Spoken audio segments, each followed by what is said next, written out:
নেত্রকোনা দুর্গাপুর পৌর শহরে এমপির মোড় এলাকায় একটি কাঠমিলে ভয়াবহ অগ্নিকাণ্ডের ঘটনা ঘটেছে। তবে ফায়ার সার্ভিসের দ্রুত ও তাৎক্ষণিক পদক্ষেপে অল্পের জন্য বড় ধরনের বিপর্যয় থেকে রক্ষা পেয়েছে আশেপাশের বাসাবাড়ি, দোকানপাট ও পুরো এলাকা। বৃহস্পতিবার 25শে ফেব্রুয়ারি ভোর রাত আনুমানিক 3টার দিকে এই অগ্নিকাণ্ডের সূত্রপাত হয়। স্থানীয় সূত্রে জানা যায়, গভীর রাতে হঠাৎ করে মিলের ভেতর থেকে আগুনের লেলিহান শিখা দেখতে পান প্রতিবেশীরা। মিলের ভেতর প্রচুর পরিমাণ কাঠ ও অন্যান্য দাহ পদার্থ মজুদ থাকায় মুহূর্তের মধ্যে আগুন ভয়াবহ রূপ নেয় এবং দ্রুত ছড়িয়ে পড়তে শুরু করে। এই সময় আতঙ্কিত এলাকাবাসী তাৎক্ষণিকভাবে ফায়ার সার্ভিসে খবর দেন। সংবাদ পেয়ে দুর্গাপুর ফায়ার সার্ভিসের একটি ইউনিট দ্রুত ঘটনাস্থলে পৌঁছে আগুন নিয়ন্ত্রণের কাজ শুরু করে।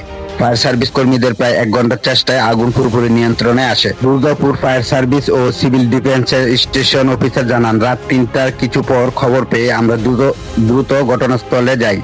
1 ঘন্টার চেষ্টায় আগুন নিয়ন্ত্রণে আনে। আগুনের তীব্রতা অনেক বেশি ছিল, তবে দ্রুত ব্যবস্থা নেওয়ায় তা পার্শ্ববর্তী বসতবাড়ি বা কাঠের দোকানে ছড়িয়ে পড়তে পারেনি।